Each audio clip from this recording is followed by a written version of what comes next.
જામનગરના કાલાવડમાં વહી દૂધની નદી. હરિપર ગામે નકલી દૂધના કારોબાર સામે રાજકોટ રેન્જ ટીમે બોલાવી તવાઈ. 6 ધંધાર્થીઓના રહેણાંક મકાનો અને ડેરીઓમાં દરોડા પાડ્યા. મોટી માત્રામાં શંકાસ્પદ દૂધ સહિતની સામગ્રી કબજે કરી નાશ કરાયો. 7150 લીટર શંકાસ્પદ ભેળસેળયુક્ત દૂધ, 120 કિલો વનસ્પતિ ઘી તથા 15 કિલો દૂધ બનાવવાનો પાવડર મળ્યો. ફૂડ સેફ્ટી વિભાગે તપાસ તેજ કરી. દૂધના નમૂનાઓના રિપોર્ટ બાદ જવાબદારો સામે વધુ કાયદેસરની કાર્યવાહી કરાશે. રાજકોટના ધોરાજીમાં નકલી દૂધ બનાવવાનું કૌભાંડ. કાથરોટામાંથી 800 લીટર ભેળસેળયુક્ત દૂધનો જથ્થો ઝડપાયો. પોલીસે 1 લાખથી વધુનો મુદ્દામાલ કર્યો જપ્ત. ભાવેશ ભારાઈ સામે કાયદેસરની કાર્યવાહી હાથ ધરાઈ. દૂધ પાવડરના નમૂના વડોદરા લેબમાં પરીક્ષણ માટે મોકલાયા. ખેડા જિલ્લા પ્રાથમિક આરોગ્ય કેન્દ્રની બેદરકારીની પોલ ખોલતો વિડીયો વાયરલ. રડુ ગામે સરકારી દવાખાનામાંથી દવાની બોટલમાંથી નીકળ્યા જીવાત. નાના બાળક માટે આપવામાં આવતી હતી દવા. દવાખાનાના કેસ પેપર પર જ બનાવાયો વિડીયો. ચોમાસામાં ડાંગનું કુદરતી સૌંદર્ય સોળે કળાએ ખીલી ઉઠ્યું. આવાથી 20 કિલોમીટર દૂર અંજનકુંડ ધોધ બન્યો પ્રવાસીઓનું આકર્ષણ. ધોધના મનમોહક નજારા સાથે ટ્રેકિંગનો રોમાંચ માણવા મોટી સંખ્યામાં પ્રવાસીઓ ઉમટ્યા. પરિવાર અને મિત્રો સાથે પ્રવાસીઓ અંજનકુંડ પહોંચ્યા. ચોમાસામાં અંજનકુંડ ખાતે પ્રવાસીઓની સંખ્યા વધી. અંજનકુંડ ખાતે હનુમાનજીનું મંદિર આસ્થાનું કેન્દ્ર. ડાંગનું અંજનકુંડ બન્યું પ્રવાસીઓનું મનપસંદ સ્થળ. રાજ્યમાં 6 દિવસ હળવા વરસાદની આગાહી. લો પ્રેશર સિસ્ટમ અને મોન્સૂન ટ્રફ સક્રિય. અમદાવાદમાં હળવાથી મધ્યમ વરસાદની આગાહી. દક્ષિણ પશ્ચિમથી પશ્ચિમ તરફના ફૂંકાઈ રહ્યા છે પવન. રાજ્યમાં સરેરાશ સામાન્ય કરતાં 4% વરસાદની ઘટ. રાજ્યમાં ભારે વરસાદ માટે જોવી પડશે હજુ પણ રાહ. આગામી સપ્તાહે પણ ભારે વરસાદની શક્યતા નહીવત. હવામાન વિભાગની હળવાથી મધ્યમ વરસાદની આગાહી. સૌરાષ્ટ્ર કચ્છમાં સરેરાશ 26% ઓછો વરસાદ. રાજ્યમાં સામાન્ય કરતાં સરેરાશ 4% વરસાદની ઘટ. દ્વારકામાં વરસાદ ખેંચાતા ખેડૂતોની વધી ચિંતા. ખંભાળિયાના હરિપર ગામે મેઘરાજાને રીઝવવા 2 દિવસની યોજાઈ અખંડ રામધૂન. વરસાદના ભાવે સુકાઈ રહ્યા છે ઉભા પાક. જળસ્તર ઘટતા સિંચાઈમાં મુશ્કેલી. ખેડૂતો હવે મેઘરાજાની મહેરની રાહમાં. દાવાઓની પૂર્તતા ન થાય ત્યાં સુધી ખેડૂતોને હેરાન ન કરવા પ્રાંત અધિકારીએ આપ્યો આદેશ. વન સમિતિના વિરોધ છતાં પુરાવાઓ ગ્રાહ્ય રાખી ખેડૂતોને ન્યાય અપાવવાની ઉઠી માંગ. ન્યાય ન મળે ત્યાં સુધી આંદોલન ચાલુ રાખવાનો ખેડૂતોનો નિર્ણય અડગ. અમદાવાદના ધોળકામાં પ્રદૂષિત પાણીનો કહેર. 4 ગામમાં કેમિકલયુક્ત પાણીના કારણે ગંભીર પરિસ્થિતિ. દૂષિત પાણી ખેતરોમાં ફરી વળતા પાકને મોટું નુકસાન. રોષે ભરાયેલા ખેડૂતોએ ખેતરોમાં જ શરૂ કર્યું અચોક્કસ મુદતનું આંદોલન. દૂષિત પાણીને કારણે પીવાના અને સિંચાઈના બોર સંપૂર્ણ બગડી ગયા. નુકસાન થતા ખેડૂતો આકરા પાણીએ. જીવલેણ સમસ્યાના કાયમી ઉકેલની માંગ. પ્રદૂષિત પાણીના કારણે ફળદ્રુપ જમીન બંજર બની ગઈ હોવાની ફરિયાદ. બેટાવાડા ગામમાં દૂષિત પાણીને લીધે કેન્સરથી 21 લોકોના મોત થયા હોવાનો સ્થાનિકોનો આક્ષેપ. કેમિકલયુક્ત પાણીથી 90% જેટલી ખેતી લાયક જમીન બની ગઈ બિન ઉપજાઉ. જમીનની ફળદ્રુપતા ઘટવાથી ખેડૂતોની આજીવિકા સામે ઊભો થયો પ્રશ્ન. ધોળકાના પાલડી, ત્રાસદ, નેસડા અને આબારેલી ગામમાં પણ કેમિકલયુક્ત પાણીની ગંભીર સમસ્યા. દૂષિત પાણીના કારણે ગ્રામજનોના આરોગ્ય અને ખેતીની ઉપજ પર વિપરીત અસર પડી. દૂષિત પાણીની સમસ્યાનો કાયમી ઉકેલ લાવવા માંગ. મહેસાણા તાલુકાના સામેત્રામાં લાખોના ખર્ચે બનેલી પોલીસ આઉટપોસ્ટ છેલ્લા 5 વર્ષથી બંધ. ઉદ્ઘાટન બાદ થોડા સમયમાં જ લાગી ગયા તાળા. કાયમી પોલીસ કર્મચારી ન હોવાથી 8 થી 10 ગામના લોકોને પોલીસ સેવા માટે પરેશાની. વલસાડના વશિયરમાં વિવાદિત પુલની તપાસની માંગ સાથે 10 દિવસથી ધરણા પર બેઠેલા યુવકોએ કર્યા પારણા. યુથ કોંગ્રેસના કાર્યકર્તા રાહિલ શેખ અને મીત દેસાઈએ ભૂખ હડતાળ સમેટી. વિપક્ષના નેતા તુષાર ચૌધરીએ સમજાવ્યા બાદ કર્યા પારણા. ખાદ્ય તેલ બાદ હવે ખાંડમાં તેજીનો તરખાટ. રાજકોટમાં ખાંડના ભાવ આસમાને પહોંચ્યા. એક જ મહિનામાં કિલોએ 30 રૂપિયાનો વધારો. 35 રૂપિયા કિલોએ મળતી ખાંડના ભાવ 75 રૂપિયાએ પહોંચતા ગ્રાહકોને ફટકો. ઉપરથી ભાવ વધારો આવતા ખાંડના ભાવ વધ્યા હોવાનો વેપારીનો દાવો. વરસાદ ખેંચાવાનું પણ એક કારણ. ભાવમાં મોટા ઘટાડાની શક્યતા હાલ નહીવત. રાજકોટમાં રોજ 750 ટન ખાંડનો વપરાશ. રાજકોટમાં 1લી તારીખથી હોટલ્સ પર ચાની ચુસ્કી થશે મોંઘી. ખાંડના ભાવ વધતા ચાના ભાવમાં વધારો. 20ની આખી ચા હવે 30 અને 10ની અડધી ચા 15 રૂપિયામાં મળશે. રાજકોટમાં 2500 જેટલી ચાની હોટલો પર અસર. ખાંડના ભાવ વધારાની સીધી અસર ચાની કેટલીઓ પર. ખાંડ મોંઘી થતા કેટલી સંચાલકોનો ખર્ચ વધ્યો. ચાના વેપારીઓનો ભાવ વધારવાની કરી રહ્યા છે વિચારણા. ગેસ, ચા, ખાંડના ભાવ વધતા ચાનો કપ થશે મોંઘો. અમદાવાદમાં ખાંડનો કિલોનો ભાવ 60 થી 75 રૂપિયા. ખાંડ મોંઘી થતા કેટલી સંચાલકોનો વધ્યો ખર્ચ. ગેસ સિલિન્ડરની અછત સમયે પણ ચાના ભાવમાં થયો હતો વધારો. ભાવ વધારાની સામાન્ય ગ્રાહકોના બજેટ પર થશે સીધી અસર. અમદાવાદમાં સામાન્ય લોકોના રસોડા પર મોંઘવારીનો વધુ એક ડામ. ખાંડ, ખાદ્યતેલ, શાકભાજી બાદ કઠોળ પણ મોંઘા થયા. દાળમાં 5 થી 10% અને ખાદ્યતેલમાં 3 થી 8% સુધીનો વધારો. દૂધ, ખાંડ અને અનાજના ભાવમાં વધારો. રક્ષાબંધન જન્માષ્ટમીના તહેવારમાં મીઠાઈનો સ્વાદ બનશે મોંઘો. તહેવાર ટાણી મીઠાઈના ભાવમાં વધારો. રો મટીરીયલ સહિત મીઠાઈ 5% મોંઘી થઈ. અમદાવાદમાં મીઠાઈના વેપારીઓ કાચા માલના વધતા ભાવના કારણે ચિંતામાં. ખાંડ, દૂધ, ઘી, ખોયા, કાજુ અને બદામના ભાવ વધતા કેટલીક મીઠાઈના ભાવમાં 5% સુધીનો વધારો. તહેવારોમાં ગ્રાહકોના બજેટ પર પડી શકે ભાવ વધારાની અસર. ટ્રાન્સપોર્ટેશન, પેકિંગ મટીરીયલ અને કારીગરોની મજૂરીના ખર્ચમાં પણ વધારો. જૂના ભાવે મીઠાઈ વેચવી મુશ્કેલ બની રહી હોવાનો વેપારીઓનો દાવો. ખાંડના ભાવને નિયંત્રિત કરવા સરકાર સમક્ષ અપીલ કરાઈ. તહેવાર ટાણે મોંઘવારીનો વધુ એક માર. રાજકોટમાં સિંગતેલના ભાવમાં 15 દિવસમાં 50 રૂપિયાનો વધારો. કપાસિયા તેલમાં 60 રૂપિયાનો વધારો. ગૃહિણીઓના બજેટ ખોરવાયા. સિંગતેલના ડબ્બાનો ભાવ પહોંચ્યો 3000 પર. કપાસિયા તેલના ડબ્બાના ભાવ 2850 થયો. 50 રૂપિયાના વધારા સાથે સનફ્લાવર તેલનો ભાવ 2600 ની આસપાસ પહોંચ્યો. તહેવાર નજીક આવતા જ તેલના ભાવ વધ્યા.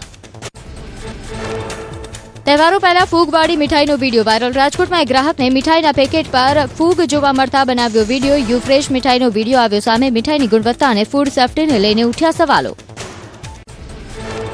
સુરતના કામરેજમાં ફૂડ સેફ્ટી વિભાગની તવાઈ. કોસમાળા એન્થમ સર્કલ વિસ્તારમાં આવેલી હોટલ રેસ્ટોરન્ટમાં સઘન ચેકિંગ. 172 કિલો અખાદ્ય સામગ્રીનો કરાયો નાશ. લાયસન્સ વગર ચાલતા 2 એકમો સીલ. ભેળસેળ પર કડક કાર્યવાહીની માંગ. આહાર મેનેજમેન્ટ એસોસિએશને મિલાવટી ખાદ્ય બનાવતા એકમો સામે કાર્યવાહીની માંગ કરી. બજારમાં માવાના નામે પામોલીન તેલથી બનેલા પદાર્થો વેચાતા હોવાનો આરોપ. દૂધ વિના જ ડેરી પ્રોડક્ટ બનતા હોવાનો દાવો. બેકરીમાં સડેલા ઘઉં અને અખાદ્ય કેમિકલ કલરનો ઉપયોગ કરાતા હોવાનો આરોપ. મિલાવટી ચટણી કે સોસ પર કાર્યવાહીની માંગ. એએમસીના ફૂડ અધિકારીઓએ શહેરના જાણીતા રેસ્ટોરન્ટ અને હોટેલ માલિકો સાથે કરી બેઠક. પાટણમાં શાળાઓ આસપાસ જંક ફૂડના વેચાણ પર પ્રતિબંધ. જિલ્લા પંચાયત પ્રમુખની રજૂઆત બાદ શિક્ષણ વિભાગ એક્શનમાં. હાનિકારક જંક ફૂડના વેચાણ સામે રોક લગાવતો પરિપત્ર જાહેર. નિયમોનું ઉલ્લંઘન થશે તો ફૂડ વિભાગ અને પોલીસને કરાશે જાણ. જિલ્લા પ્રાથમિક શિક્ષણાધિકારીએ તમામ તાલુકાની શાળાઓને આપી સૂચના. શાળાઓ નજીકની દુકાનોમાં જંક ફૂડના વેચાણ પર રોક. બાળકો જંક ફૂડથી દૂર રહે તે માટે શાળાઓમાં યોજાશે ખાસ વાલી મીટિંગ. આરોગ્ય વિભાગના અધિકારીઓની હાજરીમાં બાળકો વાલીઓને અપાશે માર્ગદર્શન. નવસારીના જલાલપુરમાં ભાજપના પ્રશિક્ષણ વર્ગમાં કેન્દ્રીય મંત્રી CR પાટીલે પેપર લીક મુદ્દે કોંગ્રેસ પર કર્યા આકરા પ્રહાર. કોંગ્રેસે આંદોલનનો રાજકીય લાભ લેવાનો પ્રયાસ કર્યો હોવાનો આક્ષેપ. કહ્યું વિદ્યાર્થીઓએ કોંગ્રેસને આંદોલનમાં એન્ટ્રી જ ન આપી. કડક કાર્યવાહીના પગલે વિદ્યાર્થીઓએ આંદોલન સમેટ્યું હોવાનું CR પાટીલનું નિવેદન. લોકસભામાં વિપક્ષે માત્ર હોબાળો મચાવ્યો હોવાનો કર્યો આક્ષેપ. કહ્યું ચર્ચાની ઓફર છતાં વિપક્ષ ચર્ચાથી ભાગી છૂટ્યો. દિલ્હી ભાજપ કાર્યાલયમાં નીતિન નવીનની અધ્યક્ષતામાં બેઠક. નવા પદાધિકારીઓ અને રાજ્ય પ્રમુખોની બેઠકમાં મંથન. સેવા સંકલ્પ અભિયાનની રૂપરેખા પર ચર્ચા. સ્મૃતિ ઈરાની સહિત અનેક નેતાઓ બેઠકમાં હાજર. 2027 વિધાનસભાની ચૂંટણીને લઈ ભાજપે શરૂ કરી તૈયારીઓ. અમદાવાદમાં સોલા ઉમિયાધામમાં જિલ્લા ભાજપના ત્રિદિવસીય પ્રશિક્ષણ વર્ગનો પ્રારંભ. જિલ્લા સંગઠનના હોદ્દેદારો, જનપ્રતિનિધિઓ અને પદાધિકારીઓ લેશે ભાગ. 3 દિવસ દરમિયાન યોજાશે કુલ 11 સત્ર. વિવિધ વિષયો પર ભાજપના કાર્યકરોને આપવામાં આવશે પ્રશિક્ષણ. સંગઠનને વધુ મજબૂત બનાવવા અંગે પણ અપાશે માર્ગદર્શન. કાર્યકરોને પાર્ટીની વિચારધારા અને સંગઠનાત્મક કામગીરી અંગે અપાશે માહિતી. સુરત ભાજપે 3 દિવસીય જિલ્લા કક્ષાના પ્રશિક્ષણ વર્ગનું કર્યું આયોજન. બારડોલીના સાકરીમાં સ્વામિનારાયણ મંદિર હોલમાં યોજાયો પ્રશિક્ષણ વર્ગ. પ્રદેશ મહામંત્રી પ્રશાંત કોરાટ, પૂર્વ ધારાસભ્યો અને ભાજપના આગેવાનો મોટી સંખ્યામાં જોડાયા. પ્રદેશમાંથી આવેલા 11 વક્તાઓએ વિવિધ વિષયો પર કાર્યકરોને આપ્યું માર્ગદર્શન. પ્રથમ વખત નો પ્લાસ્ટિક અભિયાન પર મુકાયો વિશેષ ભાર. આગામી ચૂંટણીને લઈને સંગઠનને વધુ મજબૂત બનાવવાની દિશામાં અપાયું પ્રશિક્ષણ. નર્મદાના પોઈચા નીલકંઠ ધામ ખાતે યોજાયો વડોદરા જિલ્લા ભાજપનો પ્રશિક્ષણ વર્ગ. કાર્યકર્તાઓને આધુનિક ટેકનોલોજી, સંગઠન મજબૂતી માટે અપાશે માર્ગદર્શન.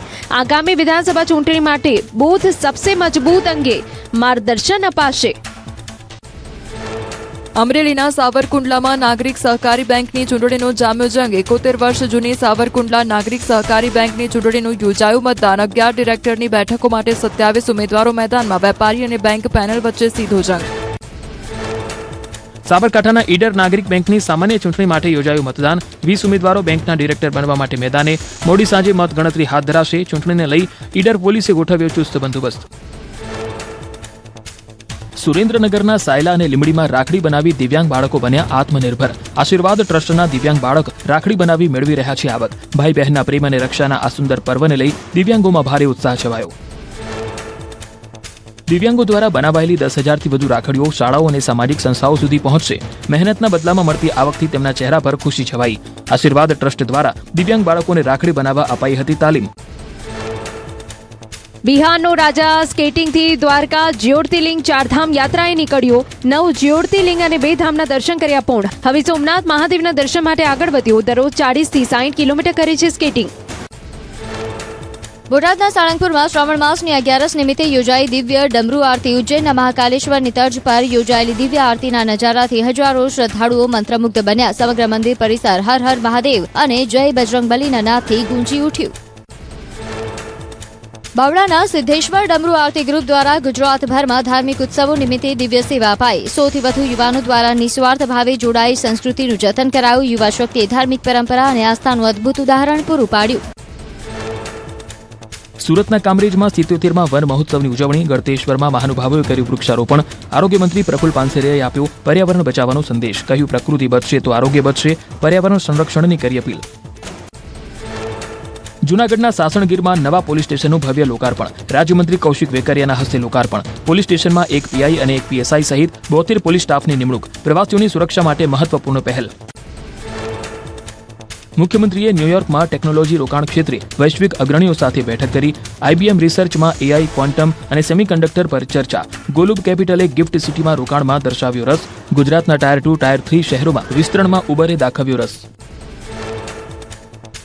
મુખ્યમંત્રી ભૂપેન્દ્ર પટેલે ન્યૂયોર્કમાં ગોલુબ કેપિટલના કો પ્રેસિડેન્ટ જેરી કિફ સાથે યોજી બેઠક ગોલુબ કેપિટલે ગિફ્ટ સિટીમાં રોકાણ બેન્કિંગ ઇન્સ્યોરન્સ અને એક્સચેન્જ ક્ષેત્રે ગ્લોબલ પ્લેયર્સને જોડવામાં દર્શાવ્યો રસ મુખ્યમંત્રી ભૂપેન્દ્ર પટેલે ન્યૂ જર્સી સ્થિત બીએપીએ સ્વામિનારાયણ અક્ષરધામની લીધી મુલાકાત બીએપીએ સંતોએ કર્યું સ્વાગત મુખ્યમંત્રી અક્ષરધામ સંકુલની મુલાકાત લઈ ભારતીય સંસ્કૃતિ અને આધ્યાત્મિક પરંપરાના સંવર્ધનની કરી પ્રશંસા ગાંધીનગર ખાતે ગુજકો માસુલની 65મી વાર્ષિક સાધારણ સભા ઇતિહાસનું સૌથી વધુ 11,479 કરોડ રૂપિયાનું જંગી ટર્નઓવર નોંધાયું કરવેરા બાદ કરતા નેટ નફો 60 કરોડ થયો બિયારણ વિભાગ દ્વારા ખેડૂતોને 114.79 કરોડના બિયારણ પૂરા પાડ્યા